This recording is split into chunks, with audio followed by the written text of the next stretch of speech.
로마서 10장 8절부터 10절까지 우리 함께 한 음성으로 봉독하겠습니다. 함께 읽겠습니다. 그러면 무엇을 말하느냐? 말씀이 내게 가까워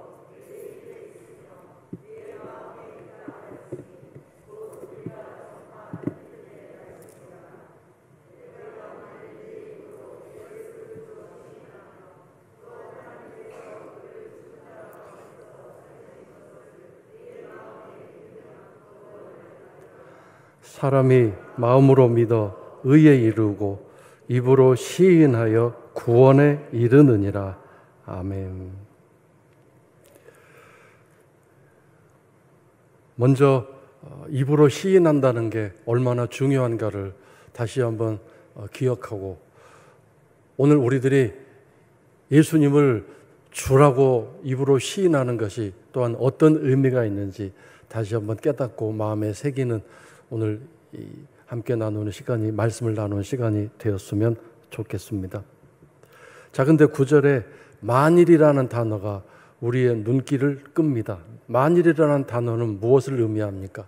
만개 중에 하나라는 뜻입니다. 그렇게 희박하고 일어나기 어려운 불가능한 상태를 뜻하는 단어입니다. 우리는 만일이라는 단어를 그냥 쉽게 아무 생각 없이 사용하지만 이 단어를 깊이 생각해 보면 하나님이 얼마나 입으로 예수님을 주로 시인한다는 게 어려운 일인지, 일어나기 흔한 일이 아님을 이렇게 말씀하고 계심을 알 수 있습니다. 그냥 말로만 예수님이 나의 주님입니다라고 말하는 것이 아니라 먼저 마음에, 내 마음속에 예수님이 주님이라고 새겨지고, 그것은 결국 예수님을 주라고 고백하는 것은 주님이 하신 모든 말씀대로 살겠습니다. 그 말씀이 나의 모든 것의 매뉴얼입니다. 어떤 것 하나라도 말씀에 어긋난 것, 위배된 것은 내가 절대로 따르지 않겠습니다라고 하는 아주 결단과 결심인 것이죠.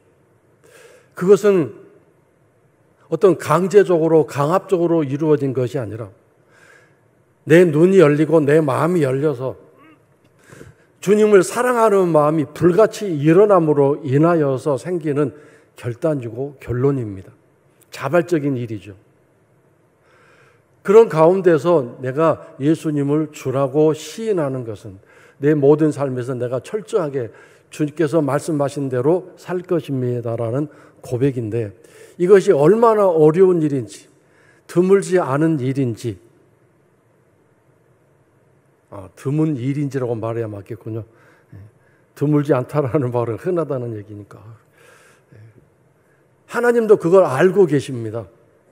그러니 정말 우리가 마음속에 주님이 내 주인으로 오시고 말씀을 내가 삶에 지켜 행하겠습니다라고 하는 아주 굳은 결심으로 내가 내 입으로 이제 주님을 나의 주라고 고백하는 일이 일어났을 때 얼마나 기뻐하실지, 얼마나 좋아하실지 우리가 상상할 수 없는 그런 기쁨이 하나님께 있을 것입니다.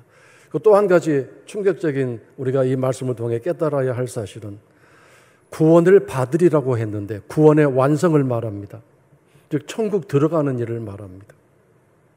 만약에 내 마음속에 주님이 내 주인으로 계시는 일이 일어나지 않고 그것을 내가 내 입으로 시인하는 일이 일어나지 않는다면 천국 들어가는 일은 쉽지 않다는 뜻입니다.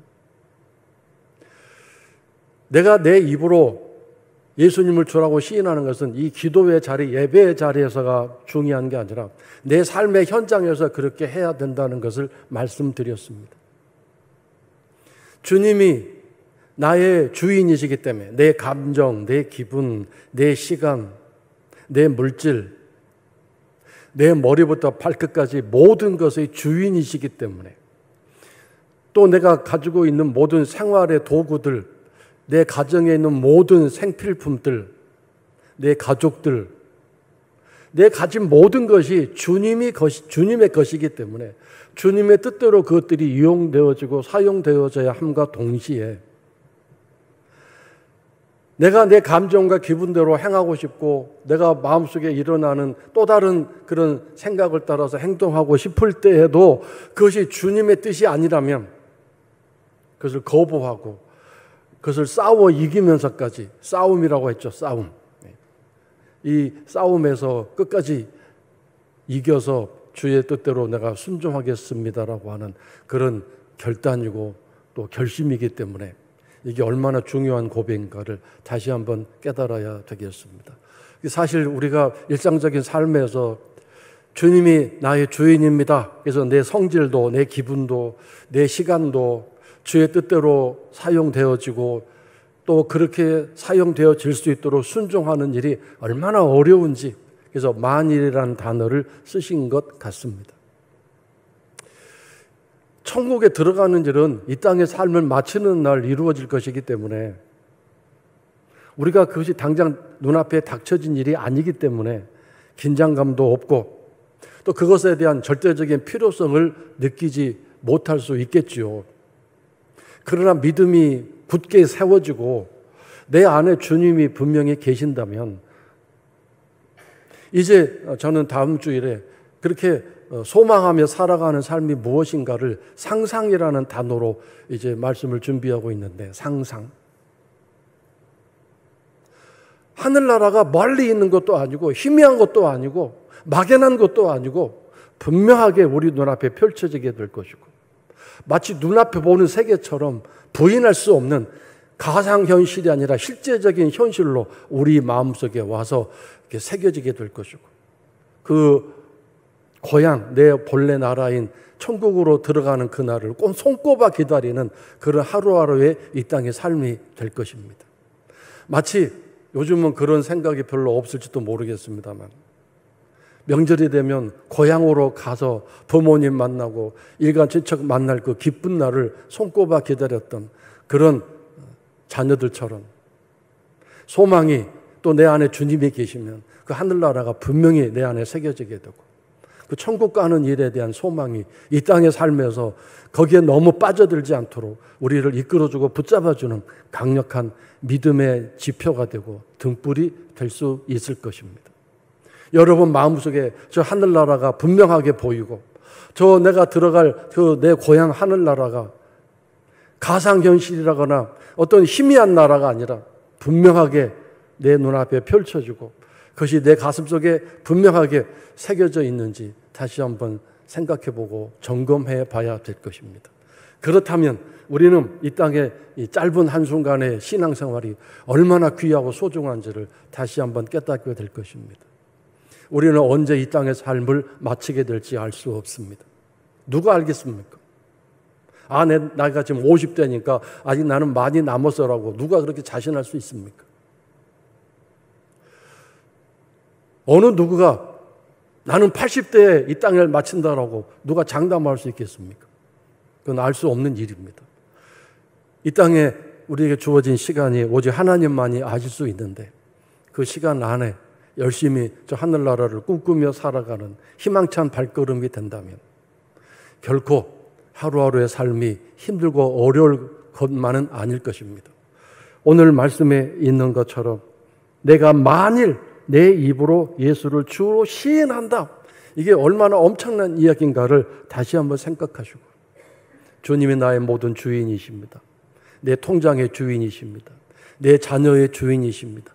내 속을 썩이는 무언가의 주인이시기도 합니다. 내가 주인이 아닙니다. 그래서 주님 주인으로서 알아서 해 주십시오라고 나는 매일 새벽 기도마다 그것을 맡길 수밖에 없습니다. 내가 이렇게 하고 싶고 저렇게 하고 싶은 모든 문제들을 주님께 맡길 뿐입니다. 그러면 나를 사랑하시는 주님께서 합력하여 선을 이루시고 그 모든 일들을 맡아 주관해 주실 것입니다. 주님은 절대로 맡기지 않은 것은 손도 대지 않으십니다. 맡기셔야 됩니다. 맡겼을 때 거기에 더 이상 걱정하고 염려하지 않고 평안한 마음으로 모든 것을 기뻐하는 순간, 감사하는 순간들로 살아야 하지 않겠습니까? 그 다음에 9절 두 번째에 하나님께서 그를 죽은 자 가운데서 살리신 것을 내 마음이 믿는다라는 것은 두 가지 측면을 우리에게 요구하고 계십니다. 한 가지는 기적입니다. 능력입니다. 죽은 자 가운데서 살리셨다. 이건 하나님만이 하실 수 있는 능력을 말합니다. 불가능을 가능케 하시는 능력입니다. 그런 능력이 내 삶에도 반드시 있을 수 있고 이루어지고 그렇게 하신다라는 믿음입니다. 이 얼마나 엄청난 믿음입니까? 얼마나 놀라운 기적입니까? 그런 기적을 믿는 믿음. 그다음에 두 번째는 죄를 용서해 주시는 하나님의 그 엄청난 사랑을 믿는 믿음입니다.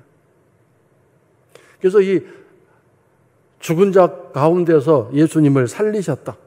그것을 믿는 믿음이 내 마음에 굳게 새겨지면 우리는 너끈하게 넉넉하게 저 천국에 들어갈 수 있게 될 것입니다. 일상적인 삶에서 예수님을 나의 주로 고백하고 그래서 흔들림 없는 가운데서 어떤 믿음을 유지해야 되나요?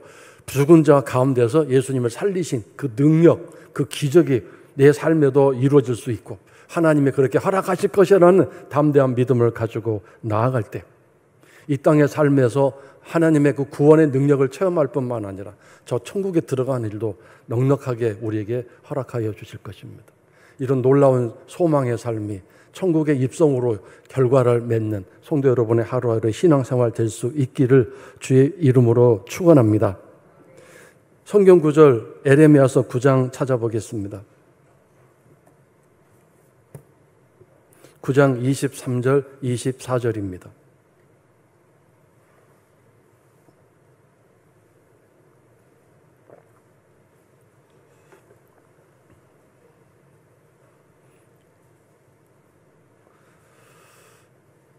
에레미야서 9장 23절 24절 말씀이 좀 각 절마다 좀 많은 긴데요. 다 같이 함께 읽겠습니다. 여호와께서 이와 같이 말씀하시되 지혜로운 자는 그의 지혜를 자랑하지 말라. 용사는 그의 용맹을 자랑하지 말라. 부자는 그의 부함을 자랑하지 말라. 자랑하는 자는 이것으로 자랑할지니 곧 명철하여 나를 아는 것과 나 여호와는 사랑과 정의와 공의를 땅에 행하는 자인 줄 깨닫는 것이라. 나는 이 일을 기뻐하노라. 여호와의 말씀이니라. 우리가 복을 받았습니다. 축복을 받았습니다. 그래서 자랑할 것이 많을 수 있습니다. 물질적인 것 또는 성공한 여러 가지 일들, 남보다 탁월하게 우월하게 앞장서가는 여러 가지 성공적인 측면들을 자랑할 수 있을 것입니다. 하나님이 하셨습니다. 하나님께 내가 이런 복을 받았습니다. 그런데 그런 자랑을 하지 말라고 말씀하시고 하지 말라고 하셨습니다. 우리가 성도가 하나님의 백성 해야 할 자랑이 뭐냐? 하나님을 아는 것이다. 하나님을 이 안다라는 말은 나는 하나님과 친밀합니다. 그런 뜻입니다. 그래서 이 부분도 이제 주일날 말씀드리려고 합니다. 성도 여러분, 하나님과 친밀하십니까? 저는 가끔 가다가 이런 경우를 보게 됩니다. 나는 친하다고 생각했는데 상대방은 안 친한 그런 표정을 알게 될 때. 또 상대방은 친하다고 나에게 다가오는데 속으로 나는 나하고 안 친한데 이런 사람도 있습니다. 여러분, 하나님이 뭐라고 말씀하세요? 내가 하나님과 친하다고 생각할 때 그래 맞아. 나는 너와 친하고 너의 모든 하는 게 내 마음에 들어. 그래서 너는 나하고 친한 사이다라고 말씀하시는지 어떻게 좀 느껴지십니까? 설령 삶이 힘들고 어렵고 정말 왜 이렇게 내 삶에 어려운 일이 계속되나 할지라도 하나님은 나와 가깝다. 나는 하나님과 친밀하다. 하나님은 나를 사랑하신다는 이 마음이 변하지 않는다면 하나님을 아는 일이고 하나님과 친밀한 사이를 뜻합니다. 여기서 이 안다라는 단어는 부부 사이의 친밀함을 뜻하는 단어이기도 합니다. 세상에서 가장 친밀한 관계가 부부 사이 아니겠습니까? 왜 부부 사이가 모든 관계 중에서 가장 친한지 아시겠죠? 제가 더 이상 말씀드리지 않겠습니다만. 그러나 하나님과 우리 사이의 친밀함은 이런 부부 사이의 친밀함보다 더 친밀한 그런 관계를 가질 수 있습니다. 왜냐하면 부부 사이일지라도 속마음을 어찌게 압니까? 20년, 30년간 한꺼번에 한 침대에 살았을지라도 상대방의 속마음을 어찌 알 수 있겠습니까? 그러나 우리는 놀랍게도 하나님과 친밀한 관계가 될 때 성령님이 계시기 때문에 그분은 고린도전서 2장 10절 이하에서 하나님의 깊은 것까지 다 통달하고 계신다고 하셨거든요. 그래서 우리가 성령님이 내 안에 계시면 즉 하나님과 친밀한 관계를 하나님의 깊은 속마음까지도 알 수 있는 그런 관계로 발전할 수 있기 때문에 정말 놀라운 일이 일어나게 되는 것입니다. 이 안다. 나를 아는 것과 명철하여 나를 아는 것과 하늘의 지혜와 지식으로 분별력으로 하나님을 이렇게 알고 친밀해지는 것. 하나님이 뭘 기뻐하시는지 뭘 기뻐하시지 않는지 구별해서 그렇게 신앙생활을 거룩하고 경건하게 살아가는 것을 말하겠죠. 성도 여러분, 하나님과 친밀하십니까? 하나님을 아십니까? 머리 지식으로 아는 걸 말하지 않습니다. 실적인 삶에서 하나님의 친밀함이 느껴지는 것. 하나님이 나와 함께 계시는구나. 내가 더 하나님께 가까이 나아가야 되겠다. 그래서 하나님과 가까워지는 것을 가로막고 방해하는 것들을 하나하나 제거해 나갈 수 있는 놀라운 신앙의 성숙함이 일어나는 것이죠. 아, 이것 때문에 내가 하나님께 가까이 가지 못했구나. 아, 이것 때문에 하나님의 응답이 내게 오지 못했구나. 그런 것들을 내 삶에서, 내 성품에서, 내 인격에서 발견하게 되고 그것을 날마다 하나님 앞에 엎드려 기도하며 제거해달라고 부르짖을 수 있는, 이전에 옛날처럼 뭐 물질 주세요, 건강 주세요 이런 기도가 아니라 하나님과 나 사이를 방해하는 그런 것들을 발견하고 나는 하나님께 더 가까이 나아가고 싶어요. 하나님과 더 친밀해지고 싶어요. 이런 것들을 빨리 제거해 주세요. 내 성품 중에서, 내 인격 중에서 뽑아주세요라고 기도할 수 있는 그런 성숙된 기도가 나올 수 있는 것 아니겠습니까?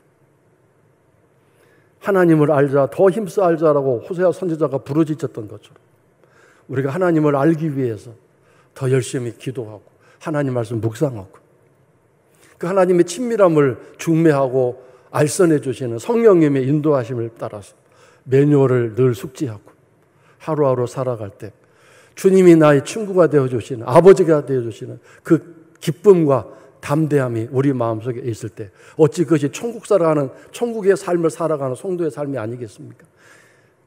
그런 놀라운 삶이, 기쁨과 평화가 성도 여러분에게 흘러 넘치시기를 주의 이름으로 축원합니다. 그 다음에 나 여호와는 사랑과 정의와 공의를 땅에 행하는 자인 줄 깨닫는 것이라. 이것을 자랑해야 한다고 말씀하셨어요. 이것이 내가 뭐 입으로 자랑할 건 아니지만 자랑거리가 된다는 거죠. 아, 너는 자랑할 거리 가지고 있구나라고 하나님이 인정해 주신다는 것. 자, 여기 보세요. 여호와는 사랑과 정의와 공의를 땅에 행하는 자이다. 사랑은 인정과 긍휼이고 정의와 공의는 가차없는 심판과 책망과 꾸중과 징벌입니다. 양면성이죠. 그래서 우리는 그동안 신앙생활을 해오면서 하나님의 사랑의 측면만 생각했습니다. 인정과 긍휼만 생각했습니다. 물론 이것도 정말 중요한 사실이죠. 우리는 약하고 부족한 사람들이기 때문에 하나님의 도우심이 필요하고 하나님의 인자하심을 바라면서 엎드려 기도하고 눈물로 간구하고 그렇게 하나님께 호소할 수 있는 그런 기도가 이 하나님의 사랑이기 때문에, 그 무한하신 사랑이기 때문에 우리가 감히 그렇게 엎드려 기도할 수 있습니다. 근데 반대로 하나님이 얼마나 무서우신 분인가를, 공의와 정의의 하나님이신지, 가차없는 분이신지를, 특별히 지난번에 레위기 26장을 함께 묵상하는 시간을 보낸 분들이라면, 지난주 목요일 아침과 금요일 아침에 그 말씀을 묵상한 분들이라면, 혹시 안 했을지라도 주일날 설교를 듣고 집에 가셔서 레위기 26장을 일부러라도 펼쳐서 묵상해 보신 분들이라면 하나님이 얼마나 무서우신 분인가를 깨닫게 되고 알게 될 것입니다. 사랑의 크신 만큼 하나님의 이 공의와 정의도 엄청나게 크고 위대합니다. 그래서 우리가 하나님의 사랑을 믿는 만큼 하나님은 이렇게 무서운 심판과 책망과 심지어 저주를 하시는 분임을 다시 한번 깨달아야 될 것입니다. 무엇 때문에 그렇습니까? 내 삶에서 하나님 말씀이 적용되고 실천되지 아니할 때, 그때 그런 하나님의 진노와 분노가 일어나는 것입니다. 어떤 행위나 어떤 아름답고 좋은 일, 그것을 바라보는 것이 아니라 그것이 당신의 매뉴얼대로 행하여졌는가, 심지어 그 매뉴얼이 행동에 적용되는 매뉴얼일 뿐만 아니라 우리의 마음과 생각, 의도까지 적용되어져야 할 매뉴얼이기 때문에 얼마나 세밀하고 얼마나 까다로운지 알 수가 없습니다. 겉의 행동만으로 매뉴얼을 적용하신다면 우리가 죽을 셈치고 어떻게 해볼 수 있겠는데, 하나님은 그 행동을 하는 그 사람의 마음과 의도와 생각까지 꿰뚫어 보시면서 그것이 우리의 생각과 마음과 의도가 당신의 매뉴얼에 맞는지까지 그것을 검사하시겠다고 하셨으니 우리는 피할 길이 없는 것입니다. 그래서 우리는 늘 하나님이 사실은 두렵고 무섭습니다. 이게 바울사도 편지에 나오는 것처럼 두렵고 떨림으로 우리의 구원의 길을 향하여 완성할 수 있는 그 길을 가야 합니다. 왜 그 엄청난 노사도가 갖다 수건만 빼서 얹어도 병자가 낫던 그런 기적과 능력을 하나님이 행하셨던 그 바울사도가 그럼에도 불구하고 자신의 개인적인 신앙생활을 향해서 나는 초보자처럼 지금도 달려갈 뿐입니다. 나는 지금도 내가 이루었다고 생각하지 않습니다. 나는 지금도 내가 손에 뭔가를 붙잡았다고 생각하지 않습니다. 나는 지금도 표대이신 주님을 향하여 달려갈 뿐입니다라고 얘기했습니다. 그런데 우리는 얼마나 느긋하게 지금 걸어가고 있고 앉았다가 가고 누웠다가 가고 할 것 다 하고 느긋하게 마치 산책 나온 사람처럼 신앙생활하고 있는 일들이 얼마나 많은지 다시 한번 우리들의 신앙생활을 점검하고 확인해야 되겠습니다. 말로는 경제가 어려워서요, 코로나 때문에요 라고 여러 가지 이유를 대겠지만 하나님은 절대 그런 것들에 대해서 우리의 게으름과 나태함을 면책시켜 주시고 그것을 너그럽게 봐주실 분이 아니십니다. 왜냐하면 하나님의 공의와 정의는 봐주는 게 없기 때문입니다. 누차 새가족 또는 뉴라이프 때도 함께 나누었지만 세상의 법정에서의 재판에서는 재판장이 정상 참작도 있고 집행유예도 있습니다. 그러나 하나님 나라에서는 절대 그런 것이 있지 않습니다. 법대로 하십니다. 정확하게 법대로 하십니다. 가차 없습니다. 이 하나님의 무서우신 단호하심, 이 엄격함을 우리가 깨달아야만 신앙생활에 좀 더 긴장감이 생기고 내 자신을 돌아보면서 그런 상황이라면 남을 돌아볼 상황도 없고 남을 지적할 시간도 없고 여유도 없는 것입니다. 그래서 그 하나님의 무서움과 준엄하심을 깨닫고 그것을 아는 순간 더욱더 하나님께 달려가고 엎드릴 수밖에 없는 우리들의 신앙의 열심이 그로 인하여 생길 수 있게 될 것입니다. 그리고 하나님은 그러한 사람들을 향하여 은혜의 길을 만들어 놓으셨습니다. 용서받을 수 있는 길, 그 모든 잘못들을 일시에 다 해결해 주실 수 있는 은혜의 길을 만들어 놓으셨습니다. 오직 그 길은 내가 지금 무엇을 잘못하고 이제 깨닫고 그것을 철저하게 깨닫고 회개하고 용서를 비는 사람만이 그 은혜를 받을 수 있고 그 은혜를 누릴 수 있는 것입니다. 그것이 바로 십자가의 길이고 용서의 길입니다. 예수님이 만들어주신 생명의 피로 우리의 모든 죄값을 치러주시기 위해서 만들어 놓으신 용서의 길 아니겠습니까? 그래서 오늘 여러분, 우리는 하나님이 사랑의 하나님이시지만 말로만 정의와 공의의 하나님이라고 생각하지 마시고 이 땅에 하나님이 정의와 공의를 실현하시기 시작하신다면 살아남을 사람 한 사람도 없습니다. 그렇지 않습니까? 하나님 어떻게 저런 사람이 하면서 그 사람을 비판하고 속상해하고 하나님이 살아계시지 않나 봐라고 생각하면서 그런 사람에 대한 속상함을 말할 수 있겠지만 그러나 정말 하나님이 그렇게 잘못된 사람, 잘못된 일에 대해서 즉각적으로 심판하시고 척결하시기로 하신다면 나는 이미 이 땅에 있을 가치가 없는, 존재 이유가 없는 사람들 아닙니까? 어느 누구가 하나님의 그 준엄하심 앞에서 100% 통과될 사람이 어디 있겠습니까? 그래서 하나님이 말씀하셨습니다. 정말 니들이 율법을 지키기로 결심한다면 그래, 바리새인들처럼 해라, 그렇게 하셨어요. 바리새인들처럼 하면 율법을 지키는 것에 성공적이다라고 말씀하셨습니다. 그러나 바리새인들이 하지 못한 게 뭡니까? 마음속에 예수님이 안 계셨고 하나님을 아는 일이 없었고 율법 지키는 데만 혈안이 되어서 거기에 몸을 바치고 생명을 바쳤던 사람들입니다. 독사의 자식들이라고 얘기했습니다. 회칠한 하얀 회벽칠을 한 무덤이라고 얘기하셨습니다. 겉은 멀쩡한데 속은 썩어 시체가 죽어 냄새나는 폐골로 가득 찬 무덤이라고 말씀하셨습니다. 우리의 마음이 천국이 되어야 되겠습니다. 주님이 내 안에 계시는데 바로 주님에 계신 그것이 천국이고 성소가 될 수 있기 때문입니다. 그래서 매일 아침마다 하루 단위로 새벽마다 나와서 내 마음을 청소하고 내 심령을 청소하는 일이 필요한 것입니다.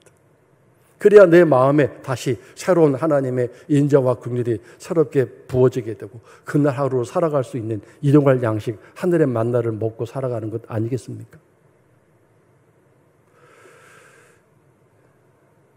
우리가 자랑할 것은 뭐 입을 떠들고 나 하나님 안다고 자랑할 일은 아니지만 우리가 가지고 있는 자랑거리란 뜻입니다.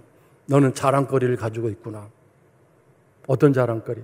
내가 하나님을 아는 것, 하나님은 나를 아시는 것, 나도 하나님을 알고 하나님은 나를 아시는 친밀함, 이것이 있어야 되겠고, 하나님은 사랑이 풍성하신 뿐만 아니라 무서우신 공의와 정의의 하나님이시구나, 그것을 깨닫고 다시 한번 더 긴장감으로 내 신앙생활을 점검하고 그렇게 하나님 앞에 나가서 매일 주님이 나의 주인이십니다라고 선포할 수 있는, 주인이 내놓으라고 그러면 내놓을 수밖에 없고 이거 해라 그러면 할 수밖에 없는 그런 순종과 겸손의 사람들로 살아야 되지 않겠습니까? 오늘 여러분의 삶에 예수님이 아직 주인 되지 못한 게 뭐가 있습니까? 다시 한번 곰곰이 생각해 보시기 바랍니다. 두 번째 성경 구절, 마태복음 5장 10절입니다.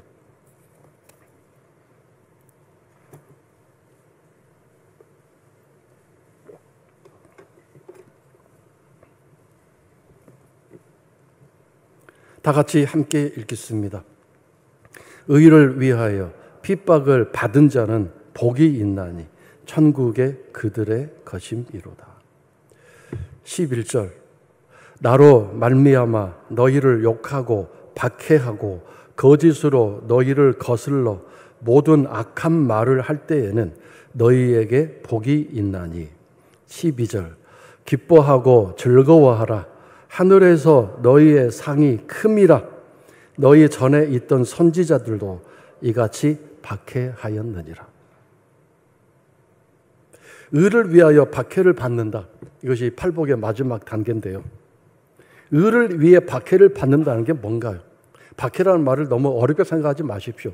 불편하다 또는 희생하다, 손해가 되다, 그런 뜻입니다. 의를 위하라는 말이 뭔가요? 말씀대로 사는 것을 말합니다. 말씀대로 사는 것. 말씀대로 살려다 보니까 화내할 상황에 화내지 못합니다. 속상해서 뭔가 말을 퍼붓고 싶은데 하지 못합니다. 그러니까 얼마나 불편합니까? 내가 피해자고 내가 억울한 상황인데 그 상황에서 하나님이 분노하지 말라는 말씀이 떠올라서 불같이 뜨겁게 떠올라서 나의 감정과 내 기분을 딱 쥐고 흔드시니까 하나님 무서워서 그렇게 하지 못하는, 그것이 손해 아닙니까? 불편한 거 아니겠습니까? 나는 피곤해서 잠을 자고 싶은데 하나님이 잠들 때부터 초저녁부터 너의 새벽기도 나가야 돼, 정말 너 기도가 필요해라고 말씀하실 때 그것이 불편하고 몸이 피곤해서 너무 좀 고통스럽지만 하나님 말씀에 순종하기 위해서 나와야 되는 것이니까, 이것이 바로 의를 위해 박해를 받는 삶입니다.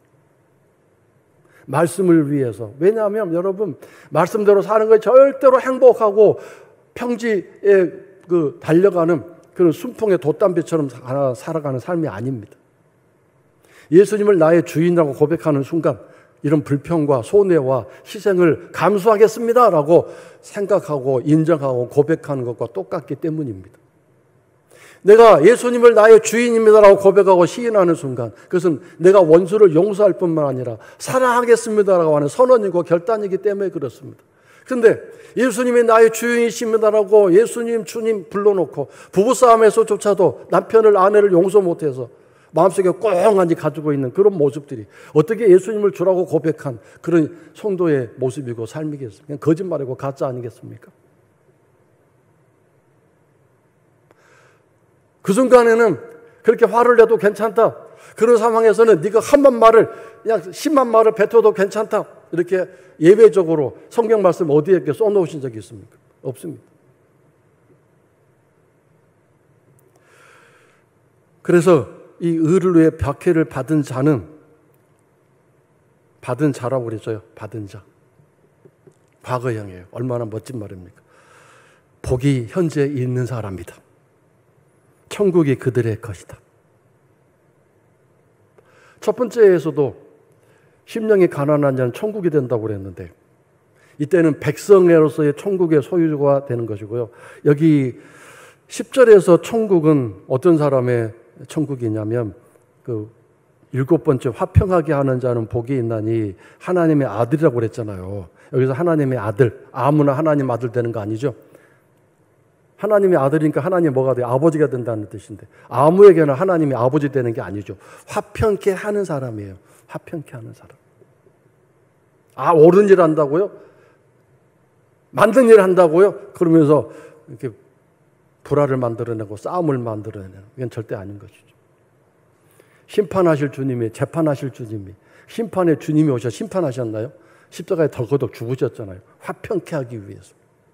내가 그렇게 했는데 네가 뭐라고 나 앞에 나서서 이렇게 심판하고 재판하려고 하느냐라고 하나님이 화내시고 주님이 성질내시겠죠. 자, 이런 화평케 하는 사람이 하나님의 아들이 되고 그래서 그렇게 화평케 하기 위해서 말씀대로 살기 위해서 참고 용서해주고 희생하고 그것이 바로 의를 위해 핍박을 받는 일이죠. 불편을 감수하는 일이죠. 속 터지고 막 우라통이 터지는데도 참고 견디는 하나님의 주인이시니까요. 예수님이 주인이시니까요. 다 알아서 하실 거 아니에요. 이런 사람에게는 천국이 즉 맏아들로서의 천국이 그들에게 이제 주어진다는 뜻이죠.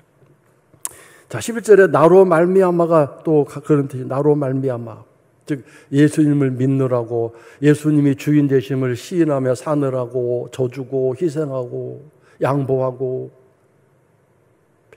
끝까지 상대방은 나에게 무례히 행해도 나는 예의를 지키고 이런 삶을 살아가는 사람 나로 말미암아 너희가 욕을 얻어먹고 박해를 받고 거짓말로 너희들이 핍박을 받을 때에도 너희가 무수한 악한 말을 들을 때에도 맞대응하지 않고 다윗처럼 참고 견디고 다윗은 얼마나 끝까지 예의를 지켰어요. 나의 왕이시여 나의 주시여 그랬잖아요. 자기를 죽이려고 달려드는 그 사울 왕에게 나의 주여 나의 왕이시여 그랬잖아요. 끝까지 예의를 지켰어요. 말 한마디도 불손한 말 하지 않았습니다. 너희에게 복이 있나니 기뻐하고 즐거워하라. 근데 12절 그 다음 말이 기가 막힌 말이에요. 어떻게 보면 속상해요. 하늘에서 너희의 상이 크다고 그랬어요. 이 말씀 여러분 잊지 마세요. 하늘에서 너희의 상이 크다 그랬어요. 여기서 상은 보상이에요. 리워드.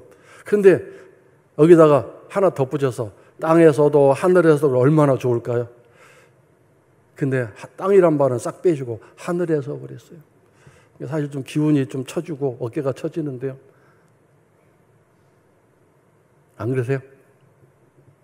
좀 이 땅에서 참고 견뎠더니 신나게 원수 앞에서 보란듯이 이렇게 봐! 내가 이제 성공했어. 네 나 죽이려고 했지. 나 살아나서 이렇게 좀 의지되고 싶은데. 그렇지 않을 수도 있다 이거죠. 진정한 보상은 저 하늘나라에 있다. 그것을 기뻐하고 즐거워할 수 있느냐 말씀하셨습니다. 그래서 수많은 사람들이 순교를 했고 칼날과 총칼 앞에서도 예수를 부인하지 않았고 수많은 신앙의 영웅들이 피해와 억울함과 손해보는 일에서도 묵묵히 참고 견디고 그 모든 억울함을 견디는 감당해내는 그런 길을 간 거 아니겠습니까? 왜요? 분명히 눈앞에 펼쳐지는 눈앞에 확실하게 실상처럼 그 상상 다음 주 설교 때 말씀드리겠지만 눈앞에 보는 것처럼 저 하늘나라의 상급이 눈앞에 확실하게 보여지니까 바울 사도가 그랬잖아요. 아, 나는 저 하늘나라에 내 의의 면류관이 약속되어 있다. 내 눈앞에 보인다. 자랑하지 않았습니까? 그래서 너희의 상이 크다. 이거를 알고 기뻐하고 즐거워하는 것입니다. 그래서 이 땅에서는 비록 사람들이 우습게 여기고 하찮게 여겼을지라도 저 하늘나라에 가서는 완전히 대역전되는 일이 일어날 수 있을 것입니다. 그런 놀라운 소망과 신앙의 승리가 왜 어떤 사람은 신앙생활 하면서 가난하게 살기도 하고 병 고쳐주지 않아서 신음하며 살다가 주 앞에 가기도 하고 일생 동안 헌신한 목사님이 이렇게 비참하게 또 삶을 마치는 순간순간도 있고 왜 저럴까? 그러나 저 하늘나라의 상이 있기 때문에 그런 삶에 연연하지 않고 끝까지 삶이 어떠할지라도 신앙 버리지 않고 믿음 버리지 않고 그 길을 묵묵히 갈 수 있었던 하늘나라의 소망을 가진 성도의 삶 아니겠습니까? 그래서 오늘 성도 여러분, 비록 이 땅에 살면서 힘들고 어려울지라도 이 소망이 우리 마음속에 굳건하게 새겨져서 주님을 나의 주로 고백하고 시인하면서 이 어렵고 힘든 신앙의 길, 삶도 힘들지만 신앙도 더 힘들지만 그러나 그 하나님의 사랑과 소망을 또 한 가지 마지막으로 우리가 하나님 무서워서 하나님의 그 진노와 책망에 무서워서가 아니라 다른 쪽으로 생각합시다. 하나님을 기쁘게 해드려야 되겠다.